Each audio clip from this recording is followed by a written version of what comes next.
Hello friends, welcome back to the channel. जैसा कि मैंने आपको लास्ट वीडियो में बताया था कि आने वाले वीडियो में मैं आपको करंट एंड वोल्टेज सोर्सेज के बारे में बताऊंगा। तो बिना देर करे हम अपने टॉपिक पर आते हैं, जिसमें हम डिस्कशन करेंगे कि करंट एंड वोल्टेज सोर्स क्या होते हैं। तो सबसे पहले करंट एंड वोल्टेज सोर्स के बारे में डिस्कशन करने से पहले हमें ये पता होना चाहिए कि हम सोर्स किसको कहेंगे। और जब हम इलेक्ट्रिकल नेटवर्क की बात कर रहे हैं तो हमारे दिमाग में बैक ऑफ द माइंड है कि हम करंट एंड वोल्टेज सोर्सेज की ही बात कर रहे हैं। तो इनमें हम सोर्स किसको कहेंगे? सोर्स की जो डेफिनेशन है वो ये है कि कोई भी डिवाइस जो क्या करता है, चाहे तो मैकेनिकल एनर्जी हो या केमिकल एनर्जी हो या थर्मल एनर्जी या फिर कोई और फॉर्म ऑफ एनर्जी हो, उसको इलेक्ट्रिकल एनर्जी में कन्वर्ट करता हो। ऐसा डिवाइस जो किसी भी फॉर्मेट ऑफ एनर्जी को इलेक्ट्रिकल एनर्जी में कन्वर्ट करता हो, उसको हम कहेंगे सोर्स। अभी हम करंट या वोल्टेज की बात नहीं कर रहे हैं कि वो करंट सोर्स होगा या फिर वोल्टेज सोर्स होगा। ऐसे ही इसको दूसरे तरीके से हम कह सकते हैं कि ये क्या है, ये एक एक्टिव नेटवर्क एलिमेंट है जो किस काम आएगा? जनरेटिंग इलेक्ट्रिकल एनर्जी, यानी एक ऐसा एलिमेंट जो इलेक्ट्रिकल एनर्जी को जनरेट करता है। अब जनरेट करने के लिए मैंने ऑलरेडी आपको बता दिया कि ये किसी दूसरे फॉर्मेट ऑफ एनर्जी को इलेक्ट्रिकल एनर्जी में कन्वर्ट करेगा, क्योंकि हमें एनर्जी कंजर्वेशन लॉ से पता है कि एनर्जी को ना तो हम क्रिएट कर सकते हैं ना डिस्ट्रॉय कर सकते हैं। तो अगर हमें इलेक्ट्रिकल एनर्जी जनरेट करनी है तो किसी दूसरे फॉर्म को इलेक्ट्रिकल एनर्जी के फॉर्म में कन्वर्ट करना पड़ेगा। अब इन सोर्सेस की अगर हम बात करें तो दो तरीके के सोर्स होंगे, एक होगा हमारा वोल्टेज सोर्स और एक होगा करंट सोर्स। अब इनकी डेफिनेशन में अगर हम जाएं तो वोल्टेज सोर्स और करंट सोर्स की में, तो वोल्टेज सोर्स क्या है? It is a two terminal active circuit element. देखो एक चीज यहाँ पर हमें जो है ना, इनके बेसिक पॉइंट्स पे ध्यान रखना है डेफिनेशन में, क्योंकि कभी कभी इंटरव्यू में ये सवाल पूछ लिया जाता है कि वोल्टेज सोर्स क्या होता है। हम जानते हैं वोल्टेज सोर्स को यूज़ करते हैं, कनेक्ट करते हैं, हम आइडियल वोल्टेज सोर्स बता सकते हैं, हम प्रैक्टिकल वोल्टेज सोर्स बता सकते हैं। बट अगर केवल ये पूछ ले कि what is the definition of voltage source, तो शायद हम उस टाइम पर उसका आंसर करने में थोड़ा सा हेजिटेट करें। तो एक वोल्टेज सोर्स क्या है? एक two terminal active circuit element. Two terminal, अगर हम यहाँ पर एग्जांपल देखें तो इसमें आप ये देखोगे कि एक टर्मिनल और ये दूसरा टर्मिनल, यानी ये टर्मिनल नंबर 1 और ये टर्मिनल नंबर 2, और एक्टिव है। तो जो क्या करता है? विच प्रोवाइड्स अ कांस्टेंट या फिर वेरिंग इलेक्ट्रिकल पोटेंशियल डिफरेंस। एक ऐसा टू टर्मिनल एक्टिव एलिमेंट जो क्या प्रोवाइड करता है? या तो कांस्टेंट प्रोवाइड करेगा या फिर वेरिइंग प्रोवाइड करेगा। क्या प्रोवाइड करेगा? Electrical potential, electrical potential difference. अब देखो, जब पोटेंशियल डिफरेंस होगा तो पोटेंशियल डिफरेंस की वजह से क्या रिजल्ट होगा? Current, current through a circuit. तो वोल्टेज सोर्स क्या है? एक two terminal active circuit element है जो या तो कांस्टेंट पोटेंशियल डिफरेंस प्रोवाइड करेगा या फिर वेरिंग पोटेंशियल डिफरेंस प्रोवाइड करेगा। और ये जो पोटेंशियल डिफरेंस है ये अल्टीमेटली रिजल्ट क्या करेगा? Flow of current.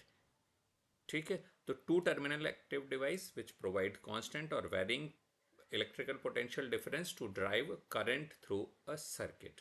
ये एक एग्जैक्ट डेफिनेशन है वोल्टेज सोर्स की। अब अगर इसके हम एग्जांपल्स की बात करें तो सेल्स हैं, बैटरी है, जनरेटर है, और या फिर कोई ऐसा डिवाइस जो वोल्टेज जनरेट कर सकता हो, वो सारे के सारे डिवाइसेस वोल्टेज सोर्स के कैटेगरी में आ जाएंगे। अब जब हम इसमें आइडियल वोल्टेज सोर्स की बात करें और प्रैक्टिकल वोल्टेज सोर्स की बात करें, तो आइडियल वोल्टेज सोर्स के केस में जो ये टू टर्मिनल है, तो एक टर्मिनल, दो टर्मिनल, चाहे प्रैक्टिकल हो ये भी टू टर्मिनल होगा। इसका भी ये टर्मिनल नंबर 1 और ये टर्मिनल नंबर 2। केवल और केवल डिफरेंस क्या होगा कि जब वोल्टेज पोटेंशियल डिफरेंस प्रोवाइड किया, पोटेंशियल डिफरेंस प्रोवाइड करने से क्या हुआ? सर्किट में करंट फ्लो हुआ। तो अगर हम आई और वी के बीच में ग्राफ प्लॉट करते हैं एक्स एक्सिस पर टाइम लेते हुए, तो क्या होगा? अगर हमने एक्स एक्सिस पर टाइम लिया है तो, या फिर हम क्या ले लें, यहाँ पे टाइम ले लें, या फिर हमने यहाँ पर ले लिया करंट ले लिया। दोनों में से हम कुछ भी लें तो कर, या तो टाइम के साथ वोल्टेज की वैल्यू कांस्टेंट रहनी चाहिए। अगर ये वोल्टेज की वैल्यू कांस्टेंट है तो ये आइडियल वोल्टेज सोर्स है। या दूसरे अगर करंट भी लेते हैं तब भी चलेगा कि करंट की वैल्यू बढ़ने के साथ आइडियल वोल्टेज सोर्स का जो टर्मिनल वोल्टेज है वो फिक्स्ड बना रहे। अब ये टर्मिनल वोल्टेज फिक्स्ड बने रहने के लिए क्या कंडीशन होगी, यहाँ पर आप देखोगे कि इस सर्किट में यहाँ पर कोई भी रेजिस्टेंस नहीं है। तो यहीं से क्या निकल के आता है कि आइडियल वोल्टेज सोर्स का इंटरनल रेजिस्टेंस जो है वो कितना होना चाहिए, resistance it should be zero.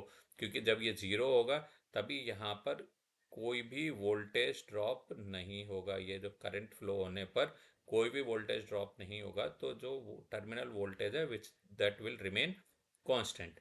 और जो एक्चुअल वोल्टेज सोर्स है उस एक्चुअल वोल्टेज सोर्स का इंटरनल रेजिस्टेंस होगा कुछ भी, जो स्मॉल रेजिस्टेंस होगा, स्मॉल रेजिस्टेंस आर। तो अब जो ये करंट फ्लो हो रहा है, इस करंट फ्लो होने के साथ साथ जो टर्मिनल वोल्टेज ए बी मिल रहा है, वी ए बी जो मिल रहा है, ये कांस्टेंट नहीं रहेगा टाइम के साथ साथ या करंट की वैल्यू इंक्रीज होने के साथ साथ। अगर करंट की वैल्यू इंक्रीज हो रही है ना तो आई इंटू आर ये क्या होगा, इंक्रीज होगा। और जो वी ए बी है, वी ए बी इसकी वैल्यू क्या होगी, this will be equal to v minus I into R. तो जैसे जैसे इसकी वैल्यू इंक्रीज होगी ये वी ए बी की वैल्यू डिक्रीज होगी। तो यहाँ पर आप देखोगे कि जैसे जैसे टाइम जो है इंक्रीज होता है वी ए बी या टर्मिनल वोल्टेज डिक्रीज होने लगता है। तो एक्चुअल वोल्टेज सोर्स में जो टर्मिनल वोल्टेज है वो कभी भी कांस्टेंट नहीं रहेगा, जबकि आइडियल वोल्टेज सोर्स में टर्मिनल वोल्टेज कांस्टेंट रहेगा। तो यहाँ से आप वोल्टेज सोर्स की डेफिनेशन समझ गए, आइडियल वोल्टेज सोर्स समझ गए, आइडियल और एक्चुअल वोल्टेज सोर्स के बारे में समझ गए। अब हम बात करते हैं करंट सोर्स की। अब करंट सोर्स को भी, इसकी भी अगर हम डेफिनेशन की बात करें तो current source can be defined as any device in a circuit जो क्या करता है, या तो डिलीवर करता है या एब्जॉर्ब करता है करंट इन द सर्किट। देखो वोल्टेज सोर्स क्या था, टू टर्मिनल डिवाइस जो क्या प्रोवाइड करता था, पोटेंशियल डिफरेंस, और उस पोटेंशियल डिफरेंस की वजह से करंट फ्लो होता था।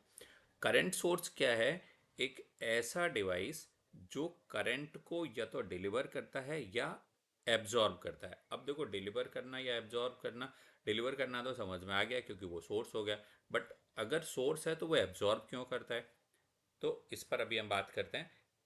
इसमें अब करंट सोर्स में एक और कंडीशन होनी चाहिए, किसके लिए, to maintain a constant current. वो कंडीशन क्या है कि जो वोल्टेज अक्रॉस करंट सोर्स है that should be independent of voltage developed across it. चाहे जो है ना लोड कितना भी चेंज होता रहे, अगर ये कंडीशन फुलफिल नहीं होगी तो ये जो करंट सोर्स है ये एक कांस्टेंट करंट प्रोवाइड नहीं कर पाएगा। अब जैसा कि मैंने आपको बताया कि ये कांस्टेंट करंट डिलीवर करना तो समझ में आ गया, बट कांस्टेंट करंट एब्जॉर्ब करना कैसे आएगा। तो जो एब्जॉर्प्शन की कंडीशन जो आती है वो तब आएगी जब कोई एक्सटर्नल एक्सटर्नल जो सर्किट या एक्सटर्नल कोई भी फोर्स जो क्या करे, करंट का रिवर्स फ्लो करा दे। अगर रिवर्स फ्लो ऑफ करंट होने लगेगा तो क्या होगा, वो एब्जॉर्प्शन होगा, या फिर पावर एब्जॉर्प्शन कह सकते हैं या करंट का एब्जॉर्प्शन कर सकते हैं। यानी ये कंडीशन कब आएगी, जब reverse in normal power flow हो या करंट का रिवर्सल हो जाए। और करंट का रिवर्सल कब होगा, जब क्या होगा, हायर वोल्टेज सोर्स को कनेक्ट कर दें हम कहाँ पर, एक करंट सोर्स के अक्रॉस विद अपोजिट पोलरिटी। जब इसको अपोजिट पोलरिटी में एक हायर वोल्टेज सोर्स को कनेक्ट कर देंगे in parallel with current source, तो वो करंट सोर्स जो कांस्टेंट करंट डिलीवर कर रहा था वो कांस्टेंट करंट एब्जॉर्ब करने लगेगा और वो बिहेव करेगा एज ए लोड। तो अब आपको समझ में आ गया होगा कि current source current constant current deliver कब करता है और एब्जॉर्ब कब करता है। अब अगर हम इसके एग्जांपल्स की बात करें तो बीजेटी या फिर फील्ड इफेक्ट ट्रांजिस्टर, ये कब, जब सैचुरेशन रीजन या एक्टिव रीजन में होते हैं तब ये क्या करते हैं, एक कांस्टेंट आईसी प्रोवाइड करते हैं। तो उस टाइम पर ये एक करंट सोर्स के तरीके से वर्क करेंगे।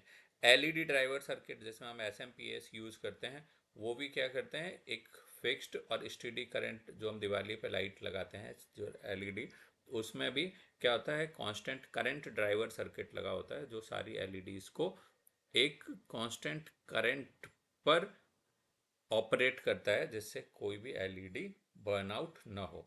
ऐसे ही पीवी जो सोलर सेल्स हैं वो भी एक करंट सोर्स के तरीके से एक्ट करती हैं। वो कब, जब लाइट को एक इलेक्ट्रिकल एनर्जी में कन्वर्ट करके, कब, किसके proportional, proportional to the light intensity, जितनी ज़्यादा लाइट होगी उतना ज़्यादा करंट फ्लो होगा। तो ये तीन हमने एग्जाम्पल दिए, एग्जाम्पल्स ऑफ करंट सोर्स। अब आइडियल और प्रैक्टिकल करंट सोर्स की अगर हम बात करें, तो आइडियल करंट सोर्स में ये जो करंट है, this current is independent of voltage और टाइम। टाइम या वोल्टेज कितना भी इंक्रीज होता रहे, अगर एक्स एक्सिस पे हमने वोल्टेज या टाइम लिया, तो इस करंट पे जो भी ये सोर्स करंट को डिलीवर कर रहा है उस पर कोई इम्पैक्ट नहीं पड़ेगा।